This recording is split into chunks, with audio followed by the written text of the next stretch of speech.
eu quero ali ganhar um dinheiro. Claro, quem não quer? Só que eu não tenho interesse jurídico nenhum, porque eu não possuo nenhum vínculo com essas empresas. Meu interesse não é abonado pela lei. Uma outra situação. O filho bate o carro e o pai fala, olha filhão, eu vou entrar como assistente. Também não pode ser abonado, porque nesse caso, o interesse do pai não é jurídico. O interesse do pai é econômico, desculpem, afetivo. Também econômico, claro, né? Porque afinal é o pai que vai ter que pagar o carro. Eu já dei muito trabalho para minha família, viu? Que eu já bati o carro. Eu até falo hoje, se eu puder sustentar minha mãe por mais 80 anos, porque o que ela me ajudou com batida de carro, seguradora nenhuma queria saber de mim numa época. Agora eu já estou mais comportado. Mas só para que vocês saibam, nesses casos específicos, não são interesses abonados pela assistência. Eu não quero negar para vocês que existam outros tipos de interesse que a lei regra. Basta vocês imaginarem um amicus curiae. O amicus curiae ele não tem interesse jurídico. O interesse dele é institucional. Ele quer ajudar o processo a se desenvolver melhor. E pensem no outro caso, mas isso é excepcional, na intervenção anômala da União, prevista no artigo 5º da Lei 9469 de 97. Se você se der o trabalho depois de ler o parágrafo único, vocês vão verificar que a União pode intervir em qualquer processo que ela tiver interesse econômico. Então, é importante que se entenda que o assistente tem interesse jurídico no sentido de a coisa julgada, de alguma forma, vai atingir a sua esfera jurídica, o que é diferente do interesse econômico e o que é diferente do interesse afetivo. Vamos então agora para a segunda pergunta. Professor, qual a diferença entre oposição e embargos de terceiro? Muito bem, meus amigos. Essa também foi uma questão que nós enfrentamos na exposição. Oposição e embargo de terceiro, na verdade, eles possuem uma diferença importante na prática. Qual que é a grande diferença entre oposição e embargo de terceiro? O título jurídico pelo qual você se apresenta no judiciário. Se você entra para discutir o próprio objeto litigioso, nós vamos ter oposição. A contrário senso, se você efetivamente ingressa pura e simplesmente para retirar o bem jurídico, aí nós estamos falando de embargo de terceiro. Na verdade, essa consideração que eu digo para vocês, na minha concepção, é a melhor diferenciação. Vocês vão encontrar alguns autores que costumam dizer que oposição é no processo de conhecimento, ou fase de conhecimento, e os embargos de terceiro não, só na fase de execução. Só que isso está errado, porque é possível ingressar com embargo de terceiro em fase de conhecimento. Basta vocês pensarem, basta vocês imaginarem que é possível que os embargos de terceiro ocorram por conta de um arresto, numa cautelar, por exemplo, preparatória, ou num sequestro, ou numa busca e apreensão qualquer, e a lei mesmo autoriza que os embargos de terceiro possam ser interpostos em fase cognitiva. Então o critério temporal, se é na execução ou na fase de conhecimento, não pode ser critério distintivo para verificar a diferença entre oposição e embargos de terceiro. Repito a vocês, eu quero ser chato, eu quero que vocês desliguem hoje a televisão e falem, eu não aguento mais ouvir a diferença entre oposição e embargos de terceiro. O que diferencia um instituto de outro é o título jurídico que você se apresenta no judiciário. Se você entra para discutir o próprio mérito da causa com as partes originárias, é oposição. Se você ingressa sem ter nenhum interesse no mérito da causa, mas o seu bem, por alguma conjectura, por alguma situação, geralmente decorrente de má-fé do réu ou do autor, estiver no processo, nesse caso nós estamos falando de embargos de terceiro. São institutos muito semelhantes no procedimento, porque na verdade é um terceiro que vai ingressar, constitui uma ação, só que eles têm grandes diferenças no mérito daquilo que você discute. Tá bom? Vamos continuar agora, vamos para a próxima pergunta. Professor, o assistente se torna parte do processo? Muito bem. Aqui é uma questão que nós vamos ter também algumas correntes doutrinárias distintas. Existe uma premissa fundamental para a gente entender, na verdade, a assistência e a assistência no campo das intervenções de terceiro. O que a doutrina costuma dizer?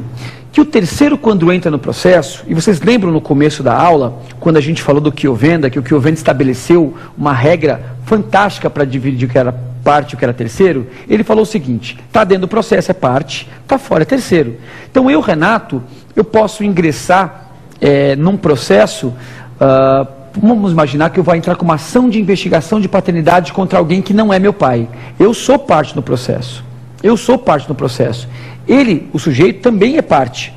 Ele também é parte. Só que nós não somos partes legítimas. Por quê? Porque a despeito de eu estar no processo, fisicamente, geograficamente, eu estou dentro do processo, eu não tenho o direito material que eu postulo, mas eu sou parte. O que acontece é o seguinte, a doutrina costuma estabelecer o seguinte critério. Entrou no processo, vira parte. Então a denunciação da lide, o chamamento a processo, a nomeação à autoria e a oposição viram parte. Na assistência, a doutrina costuma dividir, na verdade não é bem uma divisão, porque é uma minoritária doutrina que defende o posicionamento contrário. Mas eu vou seguir para vocês aqui o entendimento majoritário. O assistente litisconsorcial, como é dono do objeto que se discute no judiciário, vocês lembram do exemplo, 2 irmãos, 2 amigos, por exemplo, que foram demandados, um deles só, desculpem, que são donos de um imóvel, um deles só que foi demandado. Nesses casos, nesse caso específico, aquele que está fora do processo é dono do bem jurídico, ou suposto dono do bem jurídico, que se discute no judiciário. Então pensem comigo, se o meu bem, se a minha casa está sendo discutida no judiciário, o que acontece numa situação dessa? Eu sou legitimado extraordinário, porque aquele meu amigo, dono do imóvel, está agindo em nome próprio, direito próprio, e nome próprio, direito alheio. Evidentemente, não precisa ter estudado direito para saber isso. Se o terceiro assistente litisconsorcial ingressa no processo, ele vira um litisconsórcio ulterior, um litisconsórcio superveniente, porque ele vai ingressar no processo, agora em nome próprio, porque ele está dentro do processo, discutindo o direito próprio. Então vai formar um litisconsórcio, literalmente, entre o assistido e o assistente. Esse posicionamento, ele não se aplica ao assistente simples, de acordo com a majoritária doutrina.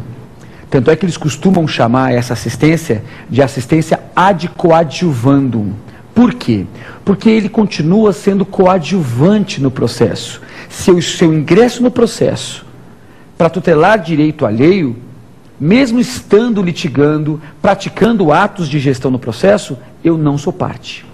Em não sendo parte, porque aquilo que se discute não é meu, eu vou ingressar como um terceiro. Então o assistente simples é o único que entra no processo, e aí nós quebramos a regra do que eu venda. Ele entra no processo, está dentro do processo, hospedado no processo, mas parte ele não é. Ele é terceiro. E existe um reflexo prático disso. Tanto ele não é parte, que ele não sofre os efeitos diretos da coisa julgada. O artigo 472 não se aplica a ele. O que o assistente simples sofre? Ele sofre o que a gente chama de justiça da decisão, ou eficácia da intervenção, prevista no artigo 55. Na verdade, é uma coisa julgada, vamos dizer assim, atrofiada, porque ela só atinge ao terceiro, mas ao mesmo tempo ela é mais ampla, porque não atinge só a parte dispositiva da decisão, que é a regra do nosso sistema, só atingir a parte dispositiva. Ela atinge também a fundamentação. Então a assistência simples, ela é diferenciada sob um ponto de vista, porque ela atinge ao terceiro sob uma ótica distinta da coisa julgada. Então nós não podemos, só para encerrar meu raciocínio, confundir litisconsorcial com simples, porque o litisconsorcial ingressa como parte. O simples continua como terceiro, não sofre os efeitos da coisa julgada, sofre os efeitos da justiça da decisão. Vamos para a próxima pergunta. Professor, o assistente sofre os efeitos da coisa julgada? Meus amigos, foi exatamente sobre isso que eu falei agora. Tá? Então foi até bom, porque eu coloquei as perguntas numa ordem para a gente poder manter toda essa linha de raciocínio. Como a gente falou agora há pouco, como o assistente litisconsorcial, ele está no processo, ele sofre os efeitos da coisa julgada. Ele está no processo como parte. A gente sabe, essa é uma regra relativamente simples de se entender, a gente chama de limite subjetivo da coisa julgada. Quem está no processo como parte, sofre os efeitos da decisão. Entretanto, o assistente simples, ele tem uma atividade mitigada. Como eu disse para vocês no começo da aula, o assistente não pode praticar todos os atos que ele quiser.